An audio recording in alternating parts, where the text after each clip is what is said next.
লোক দেখানো অভিযান করে 50,000 পিস ইয়াবা পেয়েছে, কিন্তু যখন তার বিরুদ্ধে মামলাটি হয় তাকে দেওয়া হয়েছে মাত্র 500। সবাইকে শুভেচ্ছা জানাচ্ছি রামুকণ্ঠে। আজকে আমাদের মাঝে বিশেষ আয়োজনে উপস্থিত রয়েছে কক্সবাজার সাংবাদিক ইউনিয়নের নবনির্বাচিত সাধারণ সম্পাদক SM জাফর মহোদয়। কেমন আছেন স্যার? হ্যাঁ, ভালো আছি। আমি স্বাগত জানাচ্ছি, অভিনন্দন জানাচ্ছি, শুভেচ্ছা জানাচ্ছি। স্যার, আপনি দীর্ঘদিন যাবৎ এই সাংবাদিকতা করছেন। তার নিরিখে গিয়ে যে সাম্প্রতিক সময়ে যে রামুতে আসলে মাদকের যে দৌরাত্ম্য বেড়েছে, আসলে কি কারণে আসলে কোনোভাবে থামানো যাচ্ছে না এই মাদক? কি মনে করছেন আপনি? আশঙ্কাজনকভাবে রামুতে এখানে বেড়েই চলছে মাদক পাচার, ট্রাফিকিং, এগুলি বেড়েই চলছে। এটার মূল কারণ হচ্ছে রামু, ভৌগোলিক যে কারণ সেটি হচ্ছে রামুর সাথে হিলটেক্সের সাথে একটা সীমানা রয়েছে। রামুর বিভিন্ন পয়েন্টে মিয়ানমারের সাথে একটা সীমানা রয়েছে। এই সীমানাগুলি থেকে নির্বিঘ্নে মাদকগুলি, বিশেষ করে মিয়ানমার থেকে যে সমস্ত মাদকগুলি উৎপাদিত হয়, এই উৎপাদিত মাদকগুলি নির্বিঘ্নেই এখানে চলে আসে। যেহেতু সহজে এদিকে চলে আসে, যার কারণেই রামুতে এই মাদক ব্যবসায়ীগুলি আশঙ্কাজনকভাবে বেড়ে যায়। একটা সময় ছিল যে মাদক যারা ব্যবসা করত অথবা যারা মাদক সেবন করত তাদেরকে সামাজিকভাবে বয়কট করা হতো, সামাজিকভাবে তাকে একটু অপরাধী হিসেবে চিহ্নিত করা হতো। কিন্তু এই সময়ে মাদক ব্যবসা করলেও মা বাবা এটাকে অনেকটা প্রশ্রয় দিচ্ছে। মা বাবা মনে করতেছে যে আমার ছেলে মনে হয় এগিয়ে যাচ্ছে এই সামান্য কিছু টাকা পয়সার কারণে। এটাও একটা মৌলিক কারণ। আচ্ছা, আরেকটি বিষয় হচ্ছে বিভিন্ন মাদক মামলার নথি পর্যালোচনা করলে দেখা যায় যে একই ব্যক্তিরা আসলে এই ধরনের ঘটনাগুলো আসলে জড়িত। আসলে আপনি কিভাবে দেখছেন বিষয়টি? আসলে আপনি সত্যি বলেছেন যে বিগত 20 বছরের যদি মাদক মামলাগুলি যদি পর্যালোচনা করা হয়, দেখা যাবে যে 80% মাদক আসামিগুলি, মাদক মামলার আসামিগুলি প্রায় সেম। এর কারণ হচ্ছে মাদক বেসিক্যালি একটা সিন্ডিকেটের মাধ্যমেই পাচার হয়। বিশেষ করে ইয়াবা বলেন, ছোলাই মদ বলেন, তারপর গাঁজা বলেন, হেরোইন বলেন, এই সমস্ত বিষয়গুলি, এই মাদকগুলি মূলত একটা সিন্ডিকেট থাকে। এই সিন্ডিকেটের যারা মূলত গডফাদার থাকে, যারা মূলত বড় পরিসরে এই জিনিসগুলিকে পাইকার বলি আমরা, এই পাইকারগুলি মূলত যারা ট্রাফিকিং এর সাথে জড়িত, তারাই বারবার কি হয়, এখানে অ্যারেস্টগুলি হয়। এখানে একটা জিনিস খুবই দুঃখজনক, সেটি হচ্ছে আমরা মাদক মামলার যারা ডিলার বলি তারা কিন্তু অ্যারেস্ট হয় না। শুধুমাত্র যারা ট্রাফিকিং করে, যারা বহন করে, তাদেরকেই অ্যারেস্ট করা হয়। এই কারণে বারবার দেখা যায় কি যে গেল 1 বছর আগে যে ইয়াবা মামলার যে আসামি ছিল, সে 2 মাস জামিন, জেল খাটার পর জামিন থেকে বেরিয়ে এসে একই মানুষ আবার সে কি করেছে, আবার মাদক পাচারের সাথে জড়িত হয়েছে। এই কারণে আমরা দেখতে পাই যে একই মানুষ 6 মাস আগে যে জেলে ছিল আবার নতুন মামলা সে আসামি হিসাবে আছে। এখানে খুবই দুঃখজনক হচ্ছে যে কারণটা হচ্ছে একটু ভিন্ন। সেটা হচ্ছে যে একটা মাদক মামলায় ধরে নিলাম যে 50,000 পিস ইয়াবা আটক হয়েছে, কিন্তু যারা মাদক ব্যবসায়ী, যার হাত থেকে পাওয়া গিয়েছে, তার হাত থেকে 50,000 পিস ইয়াবা পেয়েছে, কিন্তু যখন তার বিরুদ্ধে মামলাটি হয় তাকে দেওয়া হয়েছে মাত্র 500। এজাহারে আমরা পর্যালোচনা করি, দেখি যে 500 পিস তার নামে ইয়াবা মামলা হয়েছে। ইয়াবার যে বিষয়টা, যে সংখ্যার উপরও ডিপেন্ড করে মাদক জামিনের যে প্রক্রিয়া, সেখানে অনেক সময় দেখা যায় যে দ্রুত সে চলে আসে। এখানে একটা জিনিস বলা উচিত, সেটি হচ্ছে যে যারা সিন্ডিকেট আছে, যারা ডিলার আছে, তারা প্রথমে যারা যে সংশ্লিষ্ট যে আইন প্রয়োগকারী সংস্থা 50,000 পিস যারা ইয়াবা আটক করেছে, যে সেখান থেকে শুধু 500 পিস দিয়ে যে মামলা দেওয়ার জন্য এখানে 2টি বিষয় কাজ করে। একটি হচ্ছে যে প্রশাসনকে, অর্থাৎ আইন শৃঙ্খলা বাহিনীকে তারা একটা মোটা অঙ্কের টাকা দেয় ওই সময়, যে সংখ্যায় কম দেখানোর জন্য তাকে যাতে দ্রুত জামিনে বের করে আনা যায়।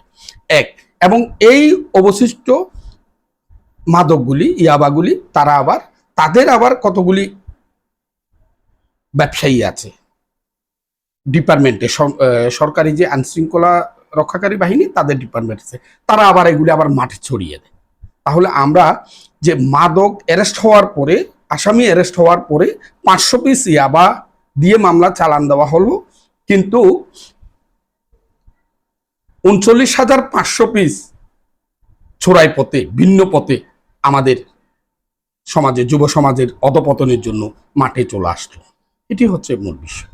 স্যার, আপনার কাছে আরেকটি প্রশ্ন থাকবে। এই যে সাম্প্রতিক সময়ে রামুর বিভিন্ন সড়ক, যেমন সোনাইচড়ি পাঞ্জাগানা সড়ক, তারপরে রয়েছে মনিরঝিল, তারপর কাওয়ারকুপের বিভিন্ন পাহাড়ি পথ দিয়ে জিরি অতিক্রম করে আসলে এসব মাদক পাচার করা হচ্ছে।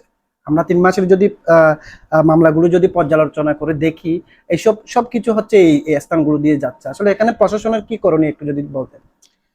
এখানে আমি একটা জায়গায় একটু স্পষ্ট বলতে চাই, সেটি হচ্ছে যে আপনি মাদক কোথায় থেকে আসে, কোন পয়েন্ট দিয়ে আসে হয়তো কম বেশি জানি, কিন্তু প্রশাসন, বিশেষ করে পুলিশ বলেন, র্যাব বলেন, বিজিবি বলেন, এরা তো জানে কোন দিক দিয়ে আসে, কারাই এই প্রচারের সাথে জড়িত, এরা তো তারা স্পষ্ট তাদের কাছে। তারা যদি কোনো কারণে আজকে যদি চিন্তা করে যে প্রশাসন, যে আমি জিরো টলারেন্সে থাকবো, আমি মাদককে কোনো প্রশ্রয় দিব না, একটা মাদকও এই রামুতে আসবে না, পাচার হবে না, এই জায়গায় আমাদের সবচেয়ে বেশি গুরুত্ব দিতে হবে। কারণ যারাই এই জিনিসগুলি রক্ষা করে, যাদেরকে এই জিনিসগুলি প্রতিহত করার দায়িত্ব যাদের উপরে, তারাই এখানে যথাযথভাবে দায়িত্বটি পালন করে না। এটা হচ্ছে মূল কারণ, যার কারণে যে যে নতুন নতুন পথ সৃষ্টি হয়ে এই যে সম্প্রতি এই যে সোনাইচুরি দিয়ে, মনিরঝিল দিয়েও এখন মাদক রামুতে আসছে। এটা তো আমাদের আইন শৃঙ্খলা বাহিনী আছে, আমাদের আইন শৃঙ্খলা বাহিনীর বিভিন্ন সোর্স আছে, এটা কোনো বিষয় না, কিন্তু আমাদের নৈতিকতার জায়গায় আমাদেরকে পরিষ্কার থাকতে হবে। আচ্ছা, আরেকটি বিষয় হচ্ছে এই যে এইসব পথ দিয়ে আসলে বিভিন্ন সময় যে মাদক আসছে, এই মাদকগুলো একটি সক্রিয় একটি ছিনতাইকারী, যাদেরকে আসলে আমরা বিভিন্ন সময় আসলে খবর পাই যে বিভিন্ন সংবাদের মাধ্যমে ছিনতাই হয়েছে, কিন্তু সঠিক তথ্যের কারণে আমরা কোনো ধরনের সংবাদ পরিবেশন করতে পারিনি। আহ, এই বিষয়ে আসলে আপনি যদি একটু প্রশাসনের আর সাংবাদিক সবকিছু মিলিয়ে আর পাচারকারী যারা আছে, এই তিনটি যারা মানে যারা তিন সংস্থা যারা আছে, 3 সংস্থার মাঝখানে আপনি একটু যদি আপনার মতামত পেশ করতেন। এখানে যে আপনি যেভাবে বলেছেন যে মাদকগুলি চিন্তাই হয়, হুম। এটা হরহামেশাই হয়, কিন্তু এই চিন্তাইয়ের কোনো মামলা হয় না। আপনি যদি জিজ্ঞেস করেন কেন মামলা হয় না, চিন্তাই তো একটা অপরাধ।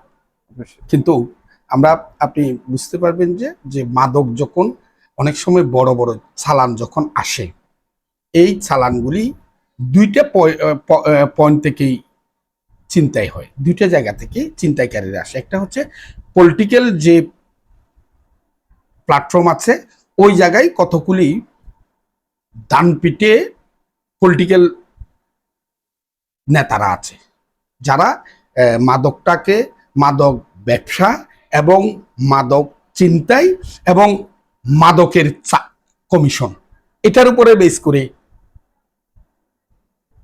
রাজনীতিগুলি করে। এই জায়গায় অনেক সময় দেখা যায় যে যে জায়গায় যে প্রভাবশালী তার কতগুলো গুন্ডা ফান্ডা থাকে, ওই গুন্ডা ফান্ডাগুলি আবার খোঁজখবর রাখে যে কোথায় থেকে কোন পথ দিয়ে কি পরিমাণ মাদক আসতেছে, ওই মাদকগুলি চিন্তাই করে। কিন্তু এই মাদকগুলি চিন্তাই হওয়ার পরেও, চিন্তাই হয়েছে এটা শতভাগ সত্য, কিন্তু প্রকাশ হয় না। কেন প্রকাশ হয় না? যার কাছ থেকে চিন্তাই হয়েছে সে নিজেকেই আগে লুকিয়ে রাখে। কেন? সে মাদক পাচারকারী হিসেবে প্রকাশ পাবে বিদায় সে চিন্তাই হয়েছে এই বিষয়টি তারা প্রকাশ করতে চায় না। যার কারণে আপনারা যারা সংবাদ কর্মী আছেন, তারা সংবাদ প্রকাশ করার জন্য যথাযথ তথ্য পাওয়া যায় না। কেন? এই বিষয়গুলি তো আইন শৃঙ্খলা বাহিনীর লোকেরাও জানে। এই আইন শৃঙ্খলা বাহিনীর লোকেরা তো অবশ্যই জানে কোন এলাকায় কে মাদক পাচার করে, কোন এলাকায় কে মাদক ট্রাফিকিং এর থেকে ছিনতাই করে, এদের কাছে ক্লিয়ার। এখন মাঝখানে সাংবাদিক যে আছে, সংবাদকর্মী, এরাই তথ্যগুলি যথাযথভাবে না পাওয়ার কারণে অনেক সময় সংবাদ প্রকাশ করতে তাদের হিমশিম খেতে হয়। কিন্তু দিবালোকের মতো সত্য যে যে মাদক কি হয়েছে, ছিনতাই হয়েছে। মাদকের সাথে টাকাও ছিনতাই হয়। মাদক যখন ট্রাফিকিং করে তখন তার সাফিসিয়েন্ট তারা টাকা, ক্যাশ টাকা তাদের হাতে রাখে ট্রাফিকার সাথে, যারা পাচারকারীর সাথে। কেন? কোনো জায়গায় যদি তারা যদি ব্যর্থ ঘটে, কোনো জায়গায় যদি 19-20 হয়, বাধাপ্রাপ্ত হয়, ইনস্ট্যান্ট ক্যাশ দিয়েই তারা এই মাদকগুলি নিয়ে যাওয়ার জন্য থাকে। শুধু এখানে মাদক ছিনতাই হয় না, মাদকের সাথে টাকাও ছিনতাই হয়। অনেক সময় দেখা যায় যে আহত হয় মাদক পাচারকারীরা। অনেক সময় খুব বড় ধরনের দুর্ঘটনাও ঘটে। স্যার, আপনার কাছে আরেকটি প্রশ্ন হচ্ছে, আমরা বিভিন্ন সময় দেখেছি পুলিশ অভিযান পরিচালনা করেছে এবং তারা যথাযথভাবে আসলে আমরা খুব কম বেশি হলেও তারা সাকসেস হয়েছে। কিন্তু আরেকটি বিষয় হচ্ছে মাদক নিয়ন্ত্রণ অধিদপ্তর। এখানে আপনি একটু খেয়াল করলে দেখবেন, বিগত 3 থেকে 4 মাস যাবত যদি আপনি পর্যালোচনা করলে তাদের ভূমিকা নিয়ে আসলে আপনি কি বলবেন? মাদক নিয়ন্ত্রণ অধিদপ্তর কাজটা তো সরকারের তাদেরই। একটি আছে, হুম, এখানে তাদের জমিও আছে, অবশ্যই। কিন্তু তাদের কোনো অফিস নেই। এখানে একাধিক ইন্সপেক্টর দিয়ে এই রামুর সার্কেলটা চালানোর কথা, কিন্তু কি বা কেন আমরা জানি না যে মাদকদ্রব্য নিয়ন্ত্রণ অধিদপ্তরের যে অবস্থান কোনোভাবেই আমরা এখন দেখি না। এই মাদকদ্রব্য নিয়ন্ত্রণ অধিদপ্তরের মূল কাজ হচ্ছে মাদক নির্মূল করা, কিন্তু আপনি পর্যালোচনা করে দেখবেন যে মাদক নিয়ন্ত্রণ অধিদপ্তরের শুধুমাত্র এখানে 2-1 কেশিয়ার নামদারি চাঁদা কনস্টেবল আছে। তারা কক্সবাজার শহর থেকে মধ্যে মধ্যে একটা জ্যাকেট পরে অনেক সময় লোক দেখানো অভিযান করে। এটা কিন্তু অনেকটা আমরা পাতানো অভিযানকেই আমরা মনে করি, এটা পাতানো অভিযানেই বলি। কিন্তু যারা মাদক ব্যবসা করে তাদের কাছ থেকে টিকে মাসিক মাসোয়ারাটা ঠিক সময় জায়গায় তাদের কাছে পৌঁছে যায়। এখানে আপনি ট্যাংরা দিয়েছেন ক্ষেত রক্ষা করার জন্য, আপনি যদি ট্যাংরায় যদি ক্ষেত খাওয়া শুরু করে তাহলে আপনি ক্ষেত রক্ষা করতে পারবেন না। এই জায়গায় আমাদেরকে সরকারকে সচেতন হতে হবে এবং সিরিয়াস হতে হবে। আচ্ছা স্যার, আর সর্বশেষ একটি প্রশ্ন হচ্ছে, বিভিন্ন সময় যে পুলিশের পক্ষ থেকে অভিযান পরিচালনা করা হয় এবং সেই সাথে আরেকটি তাদের বিরুদ্ধে একটি সমালোচনা হতে দেখেছি আমরা, তারা মামলায় যথাযথভাবে আসলে সঠিক মাদক সংখ্যাটা আসলে বসায় না। এক্ষেত্রে গিয়ে যদি কোনো ধরনের বডি অন ক্যামেরা ব্যবহার করা হয়, তাহলে কিছুটা হলে তারা স্বচ্ছতার ভিত্তিতে মামলা প্রক্রিয়াটা শেষ করতে পারবে এবং প্রমাণের ক্ষেত্রে গিয়েও আসলে তারা অনেকটা সুবিধাজনক অবস্থানে থাকবে। বিষয়টি কিভাবে দেখছেন আপনি? এখানে আসলে যারা উদ্ধার করে, বিশেষ করে পুলিশ বলেন, র্যাব বলেন, তাদের আমি সবকটি বাহিনীকে বলবো, এই বাহিনীগুলি বেসিক্যালি পরিমাণগুলি গোপন করে। পরিমাণ গোপন করার 2টি লাভ, একটি হচ্ছে ক্যাশ টাকা পাওয়া, আর যে পরিমাণ গোপন করা হয়েছে ওই পরিমাণের বা মাদকগুলি বাইরে বিক্রি করে টাকা আয় করা। এই 2টি জায়গায় লাভবানের জন্য মূলত গোপনটা করে।